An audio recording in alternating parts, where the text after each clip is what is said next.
can always start.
Turn on the microphones, please.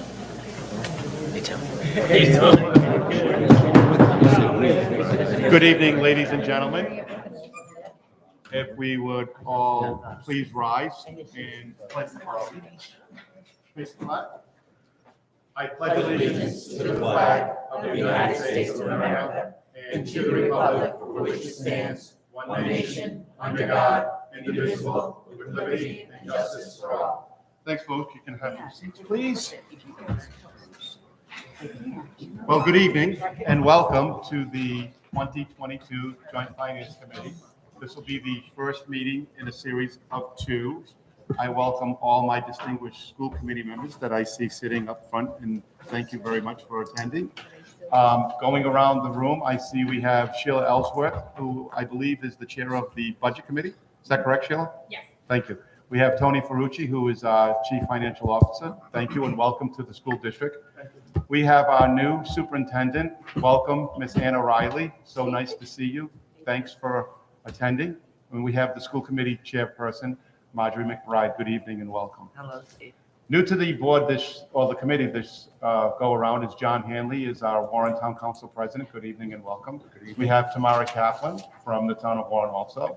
Mary Perella is the Bristol Council. We have our town administrator from the town of Bristol, Steve Contenti. Good evening and welcome. Council President Nate Calero. Good evening and welcome. Tony Texera, always welcome sight to see at these. Tim Sweeney, and we have Aaron Lang. And to my left, if you're wondering, this is our recording secretary. She is one of our clerks. She is the deputy clerk of the town of Warren, Jessica Capaldi. And for anyone who doesn't know, my name is Steve Calender, and I will be chairing this meeting this evening. So welcome, and let's have a lovely, productive meeting. So Anna, there's not much for us to do at this point in time, so basically I'm just going to turn it over to you. If you have your IT in place and you're ready to go, I believe you have a PowerPoint presentation. Yes, sir. The floor is yours. Thank you. Ryan, are you going to turn that on? And if my big body's in the way, I'm going to slide over. No, thank you.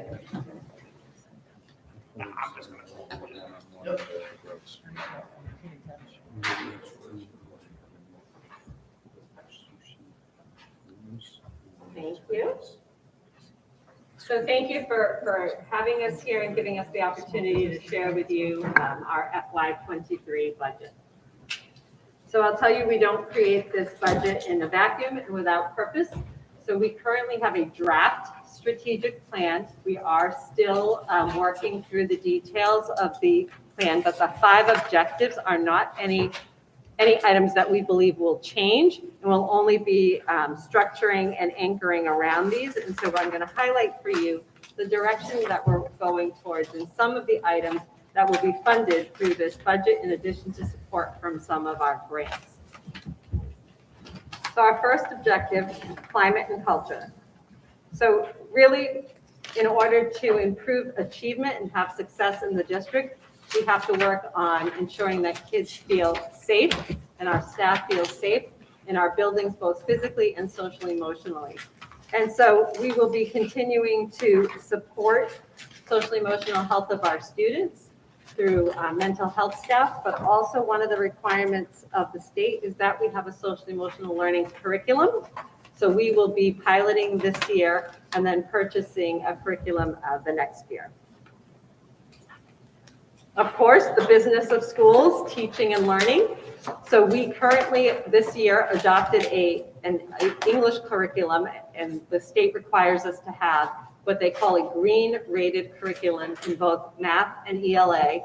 And then by next July 1, we have to have a science curriculum that is rated green. The goal of those curriculums are to provide our teachers with the tools they need to get all our students to 75% proficiency. So we have purchased the English curriculum this year. We already have a green math curriculum. What you'll continue to see supported in our budget is professional learning in the areas of both ELA and math, while we look to pilot science this year. One of the ways that we support students in growing towards proficiency is using what we call the multi-tiered systems of support, or MTSS, which really is making sure students have the additional supports they need, both academically and behaviorally, so that they can get to proficiency. And then finally, really enhancing that college to career roadmap and growing our CTE programs within our high school, so that students have the option to both go to college or go to a career field or prepare in their career field ahead of advanced certification. Professional learning. So again, I want to highlight that our staff is working on increasing their support around the new English program. We also have a new math program that is 7th through high school. So our high school staff is also engaged in lots of professional learning on the new programming in math.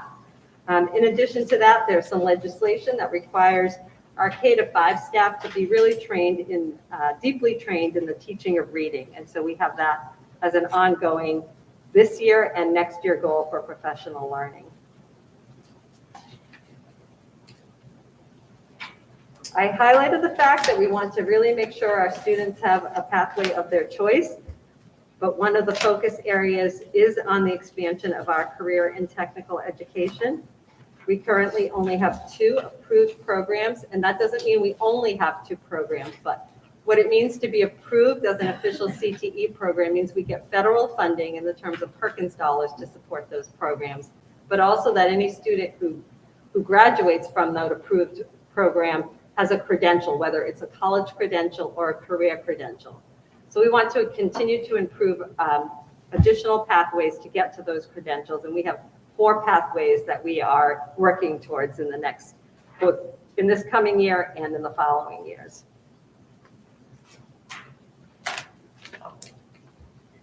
And then finally, really operational excellence, which is really about proving our underlying systems that support our schools.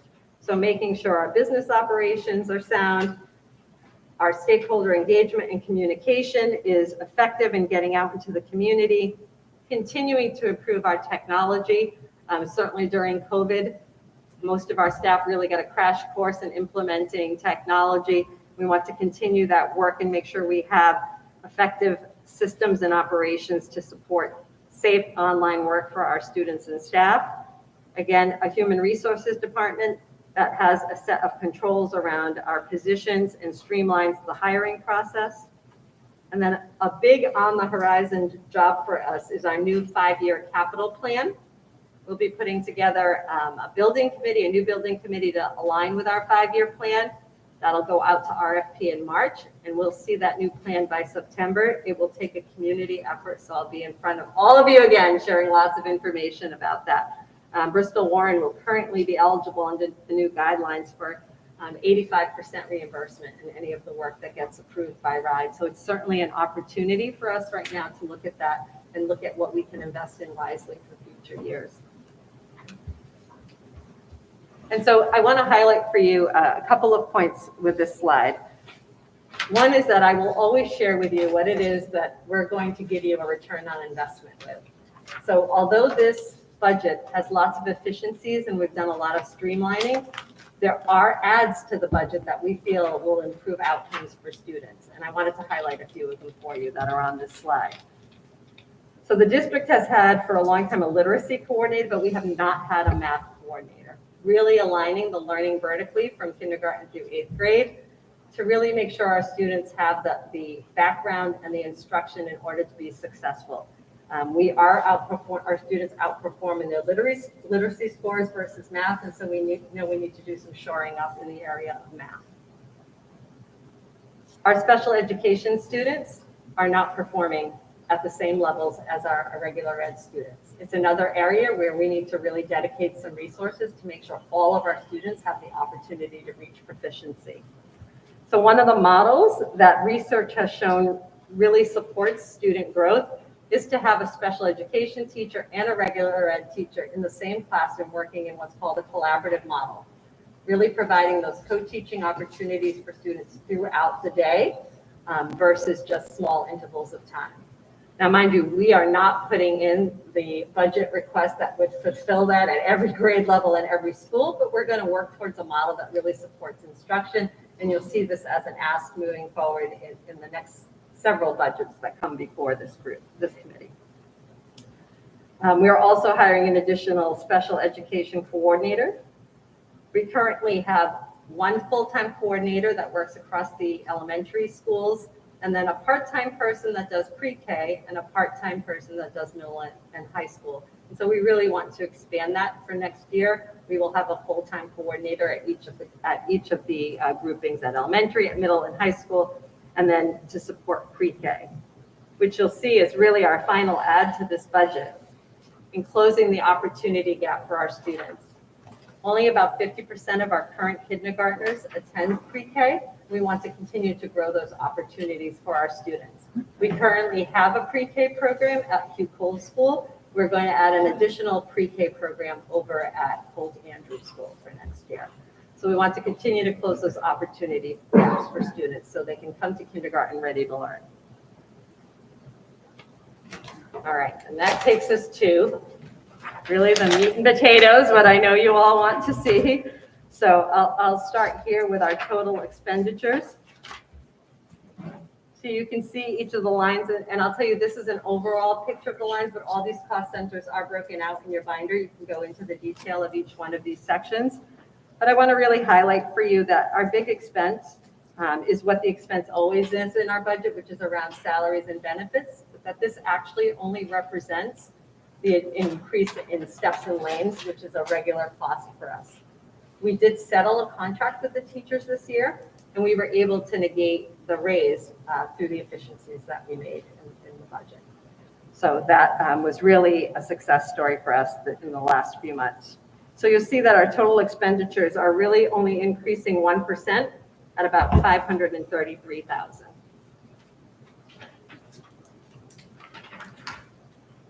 So just to break out how we get to that total 56 million, you can see our federal revenues here are only changing slightly.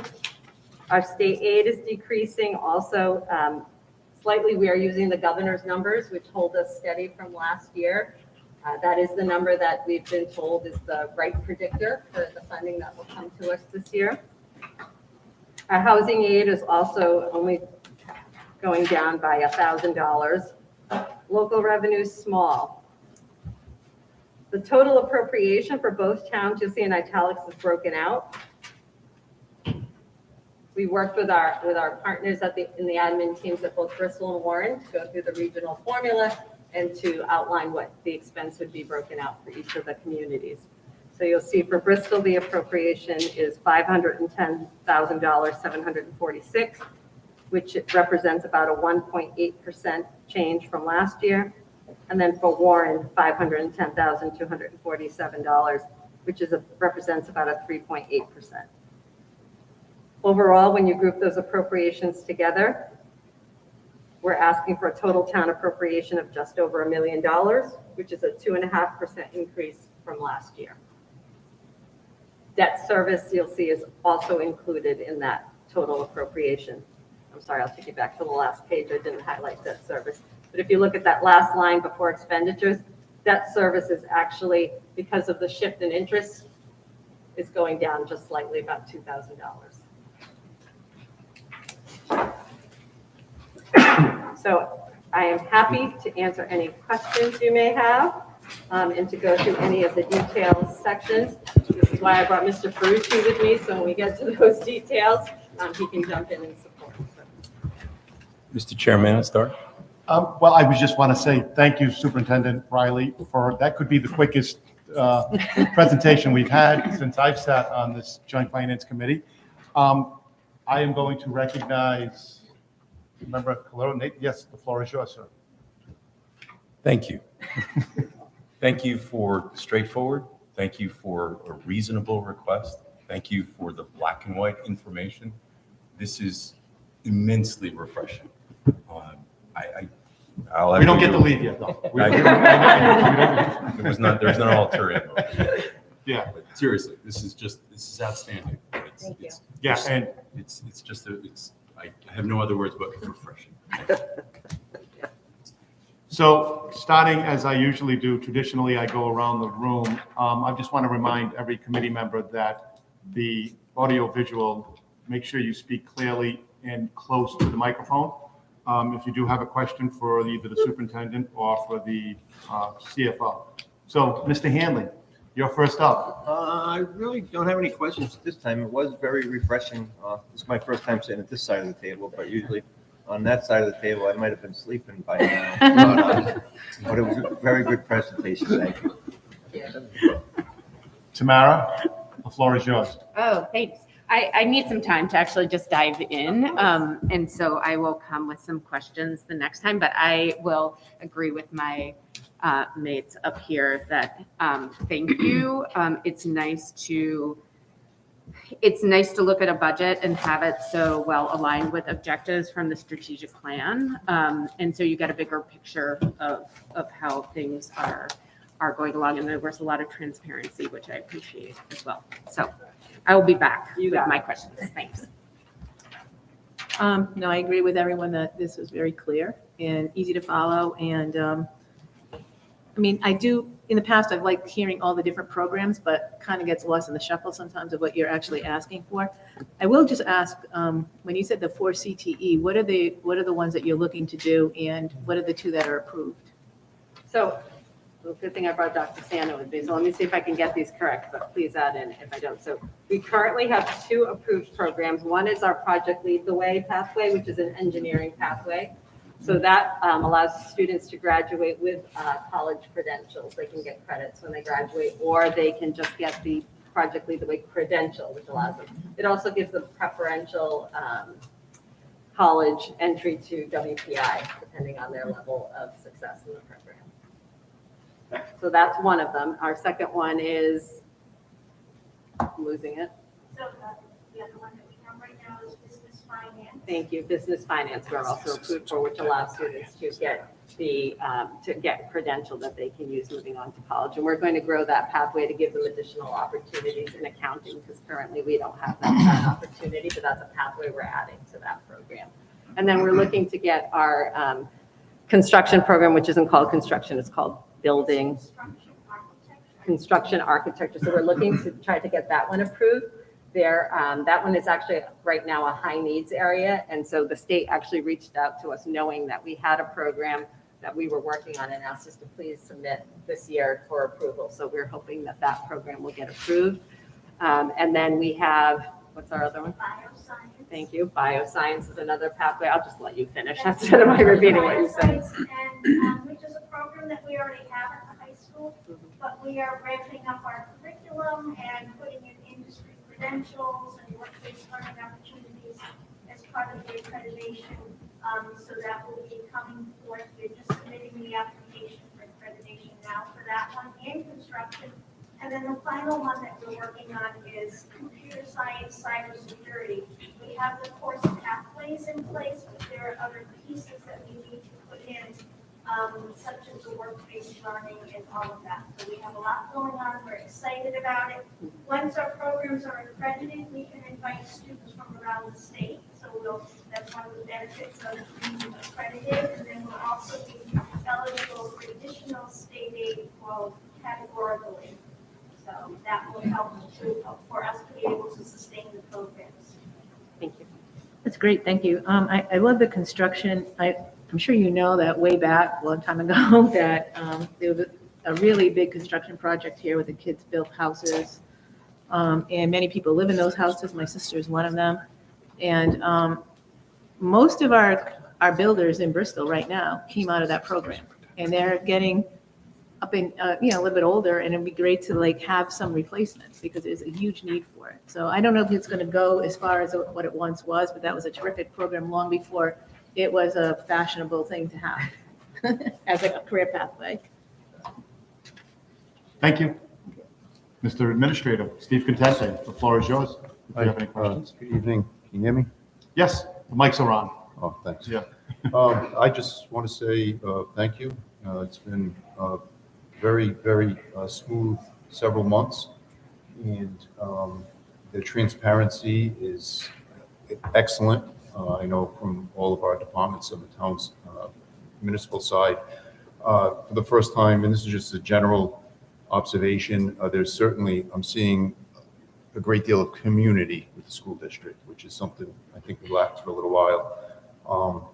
But whatever is happening here, please continue. I know our finance director, the town manager keep me short is here. We've met several times with Ms. Riley and Mr. Ferrucci, and your willingness, your patience, and your transparency was certainly something new. And thank you for that. The district needed it. And I just think we're on the right track as a community. We're hearing great things about, the big word is discipline. Discipline seems to be going in the right direction. I know our athletics are doing excellent. And I'm watching what my kids are learning, and I can't tell you what's going on in the upper classes, but I'm really pleased with what I'm seeing. So I'm really happy with the school district right now. And that's what I'm hearing around town. So, but I know it's early, and all I ask is that you keep doing what you're doing. Thank you very much. Nate? I get 2 shots at You it? get 2 shots. Absolutely. You get 2 Okay. shots. I'll give you 2 shots. I've already said thank you. I'm going to echo the administrator's words and all. I have 2 kids, 2 children in the school system, one in 9th grade, one in 5th, one here at the high school. And I truly believe that children get what they put into it. I really truly believe it's also incumbent upon the parents, probably more than the teachers, to have them ready to learn. I know we try to do that. We're not perfect at it, but we certainly try. His experience here has been outstanding in the sense of academics. There's always room to improve in other areas, but that's okay. The overall experience has been positive for both of my children. Colt Andrews is an outstanding school and has been for both of them. But to reiterate, this is, I don't think refreshing is strong enough a word. It used to be something that we would not look forward to coming here, expecting the back and forth and the disinformation, misinformation, not necessarily here, but just it was not enough. The communication wasn't there. So again, this is just outstanding. I've often said that request a reasonable request and you'll get a reasonable response. And for me, I know you're going to get that. I think you will from my colleagues too. So thank you. You're welcome. Tony, the floor is yours. Take as much time as you want. I spent enough time here, 31 years in this building, so I know the feeling. This is a very familiar grounds for me. But, certainly I have to trust what my colleagues are saying. It's refreshing. I have to agree, very nice presentation. And certainly looking forward to hear more good things to come, Haven't been here, and I'd like to see it come back to what it was, Thanks to Peggy Vindatulli, who when she was principal here, she was a tremendous leader, and certainly was wonderful to serve under her and with her, So looking forward for us to return to the good old days. Not all, not all. I just have one question though, on the employee benefits. What's included in that? When you say employee benefits, is this just a health, dental, pension? What's included You've in got that? health, dental, pension, Social Security, FedMed, Okay, And all those pieces. Like that, yes. okay. Life insurance. So it's all in the same box? Yeah, in the it's same about bucket? 3/4 pages into the document, there's actually a full loss, so you Yep. want that level of detail, but in Mhm. general, those are the items that you see consent. Good. Thank you. So I'll jump in. It's all you. Thank you to the school committee and the administration. Again, exhilarating, clean, refreshing budget. Really nice to see. Thank you. Good presentation. I just had a few questions in regards to the outliers on page 9. If you could just talk to Sure. the property miscellaneous and property services. Oh, sorry. It's okay. We're a team. We're a It's all team. good. It's all yours. Yep. And my final question is interested to know about the capital projects plan on the buildings, actually, specifically Mount Hope and some of the buildings, to bring them up to date and just to kind of find out where that's heading, because I think we need to get there. Sure, so Thank you. while Mr. Ferrucci finds the differential for you on property services in the next section, once you know it by heart, you can go That for one, it. the predominance is that there was a annual lease for the one-on-one devices we have for our students. We moved that to ESSER 3 for the next 2 years. That's about a $280,000 a year expense. So we were able to drop it by $150,000 because we had a couple of increases in some other areas. But that piece is That going to explains be reconsidered in 5-year plan. So it brought us 2 years to figure out how to go about sustaining the one-to-one places.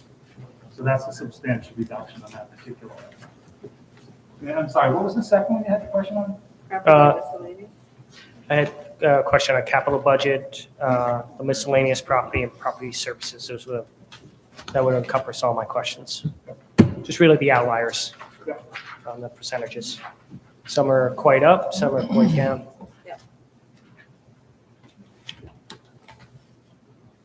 The predominance is on the property and capital expenditures, about $77,000 increase.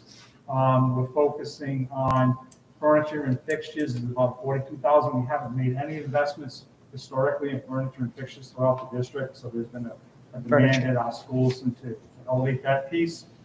And the equipment is along the same lines. Last few years, we've been spending in the neighborhood of $30,000, $8,000, $3,000. That's what's been cut. And so there's some pieces of equipment that have aged out. And so we're looking at making that a replenishment this year. So those are the two outliers that really have driven the increase in the property and capital expenditures. And then on the miscellaneous side, investment in professional development includes professional organizational fees and other dues and fees. So there is a push to have folks become associated with developing a professional participation. And so it's about $35,000 increase in that particular area, $25,000 increase in that particular area. And that's a substantial portion of it. And we do have a reserve for claims and settlements. I'm carrying a $10,000 reserve, and that last year we spent $750. But back in 2019, we spent $58,000. So it really fluctuates. So at $10,000, just in case we have any kind of claims, deductibles, and those kinds of things. It's a reserve. But And then in terms of the large capital plan, we'll just be kicking that off. So if you remember 5 years ago, the state did what was called the Jacobs report and did an assessment across the state of all the buildings. And so our buildings were part of that assessment. They're redoing that this summer. You can believe it, 5 years have gone by. So they'll be reassessing all the buildings and they assign every building a rating. Any building that's rated above 65% cannot get any funding for renovation. It can only be a rebuild. So none of our buildings were closed. Gutierrez was the worst rated building of all of our buildings, and they were, if I remember correctly, in the 40 percentile. The high school was actually at 37 or 38. I was surprised, but I expected the high school to be rated the worst of the schools, but that was 5 years ago. So we'll see what the rating is this time around. So that will have a partial impact on what happens in our capital plan for the district. But we will have, when we go out to RFP, we'll be bringing in a company that will do our full assessment. They'll go through all of our buildings, they'll walk through all the buildings, they look at the last 5-year assessment, what work has been accomplished over the last 5 years, and then review all of the pieces of large maintenance pieces, things like roofs, HVACs, all of that stuff will be taken into consideration. And they also look at, are these 21st century learning or 22nd century learning environments at this point? And so they'll make recommendations, and then we will bring those forward to the school committee, and then we'll bring those forward to the building committee and the communities to look at what is it that we want to move forward with and authorize. Again, knowing that we could be eligible for 85% reimbursement from the state. And that would encompass solar panels, heating. Anything all that comes through on the review that is brought up as something that would add value is Yep. considered in that process. Great. And they love green. Anything you do that's green Yes. is extra points. They definitely always look at all of those options. Thank you. You're welcome. Floor is yours, Aaron. Thank you for inviting us here today. I have 2 kids in the district. I have a kindergartner. He's going to Rockwell School right now. And then I have a pre-K 3 child. He's in Our Lady of Mount Carmel. So I have 2 coming your way. Well, I just have a quick comment and then just maybe a couple of questions. I think, when I was hearing about the CTE programs, I'm always really excited about those programs. And I think when I hear you talking about the cybersecurity program, I probably say this every year, but I can't tell you how awesome it would be to have a cybersecurity program out here, because we have Middletown, which is essentially the defense heart of cybersecurity and the naval base and everything like that. And then, we have URI, who's my employer, and we have all kinds of cybersecurity programs that are kind of coming up. So hopefully it's something that we can do to keep some of our kids in the state too, and to keep them from going to MIT and places like that, keep them here in Rhode Island, keep them in the area. Just one of the questions I have is on the pre-K. And from what I remember last JFC, or maybe it was the one before that even, but pre-K was kind of a strategy to keep more kids in the district, right? It was, I imagine what ends up happening is sometimes, a pre-K, so, a family decides to send their child to a pre-K in another community or something like that, probably keeps them in the other community. And so I thought, I was listening with interest about the pre-K program that'll be coming over here in Bristol. I wanted to hear a little bit more about that. Is that the type of program that's going to be open to most all kids in the district, or is it going to be something that, I know that there's some of these pre-K programs where they're based on lotteries and things like that because there's limited spaces and everything, but I was hoping that you could speak a little bit more to the pre-K. And I just have one last aside about that. I just remember being in kindergarten, and we used to go to kindergarten every other day. Remember we were talking about all day kindergarten, and it was like universal kindergarten and everything. So now it's interesting to hear us talking about the universal pre-K. So yeah, if you could talk a little bit more about that. The other question I have for you is, it seems like every year it comes up about the health insurance. I was taking a look at the health insurance numbers over here. Looks like it's kind of right around an increase from 4.7 to $4.9 million. But it feels like every year we're kind of waiting for the exact numbers to come out.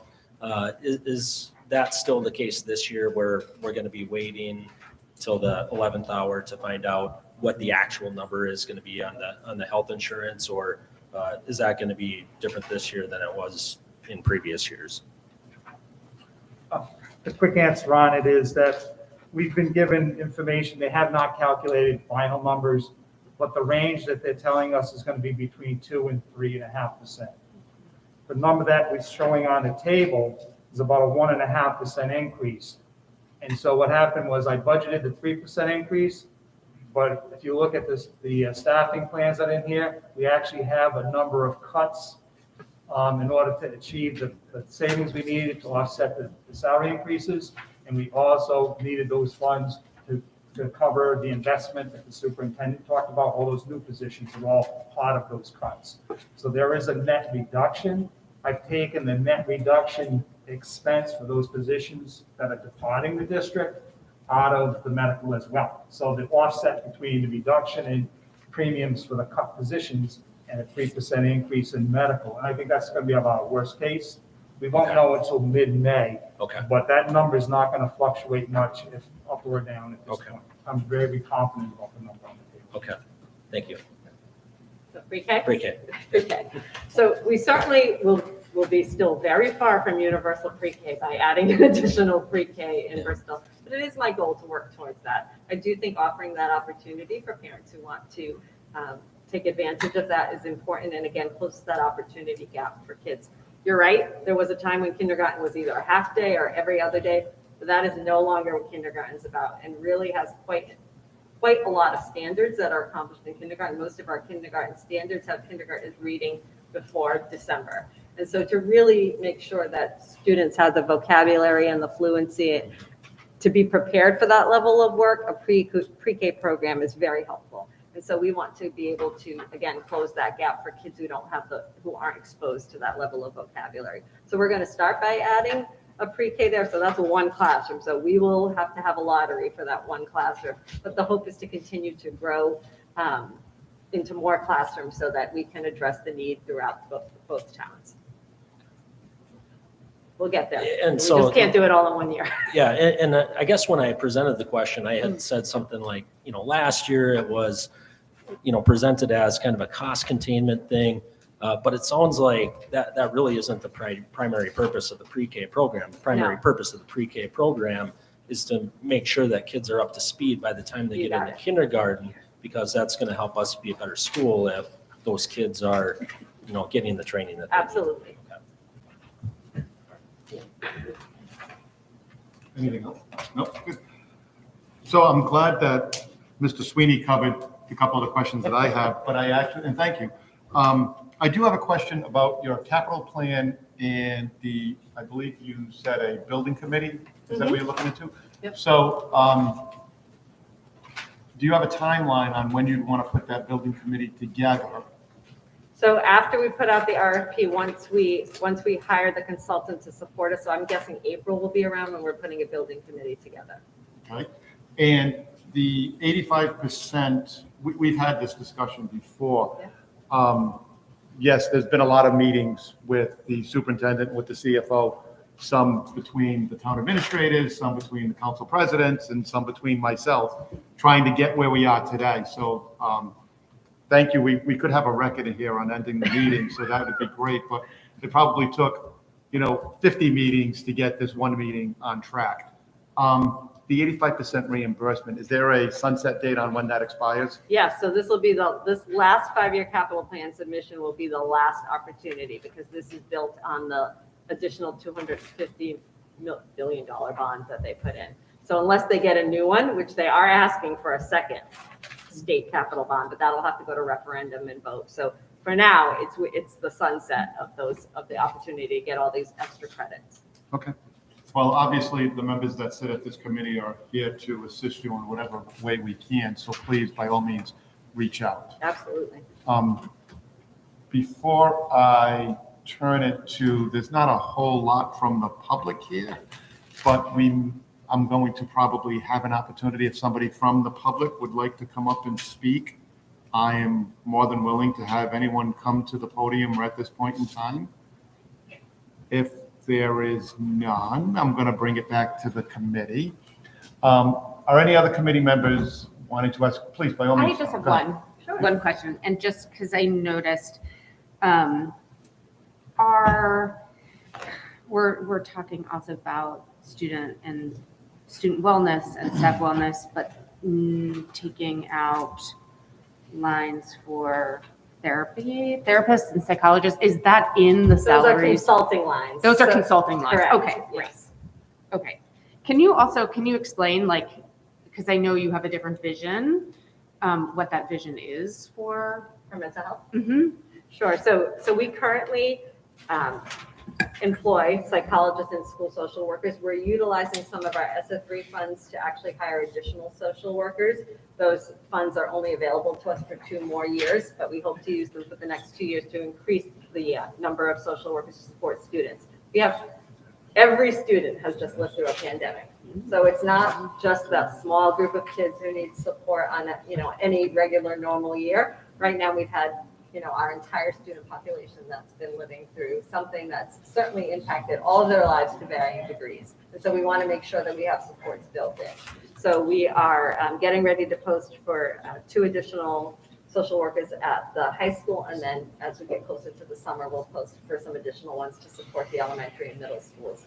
But really, as we move towards purchasing a social emotional learning curriculum, we'll also be building our teachers' capacity and toolbox to support kids as we would in a year when we get beyond COVID. So once we get beyond some of this post-pandemic, when we can get to what it looks like in the classroom every day, we want to make sure that our teachers have the tools and supports they need to help students who might be struggling with some particular issue. In addition, still always maintaining a cadre of school social workers and psychologists. We probably won't be able to sustain the level of support we're doing in the next couple of years with SO3, but we will always maintain some cadre of folks to support students. Thank you. Thanks. Any other member like to follow up with the superintendent? Seeing none. Superintendent Riley, is there anything you'd like to close with? I'd just like to say that it's certainly once you have the opportunity to dig into this binder, if you have questions or are confused about any of the topics in here or want more clarification, Tony and myself are always available to you. You don't have to wait till the next meeting. We can certainly go through any of these components that you want to talk through, or if you have a question or just even want us to walk you through the detail versus the big picture that we shared today. So I just want to open that opportunity to everyone. Great, thank you. So our next meeting is set for March 16th at 7 p.m. You will receive an email from either myself or Jessica Capaldi. You don't need to respond back to it or not, but if you want to respond back on a scheduling conflict, by all means, just reach out. But the March 16th date, we should be good to go and proceed with the final presentation, and then the motion will be made. We'll put it to a vote and we'll move forward. Any other questions from any committee member? Can I have a motion to adjourn, please? So moved. Second. We are adjourned. Good evening. Thanks again. You have the-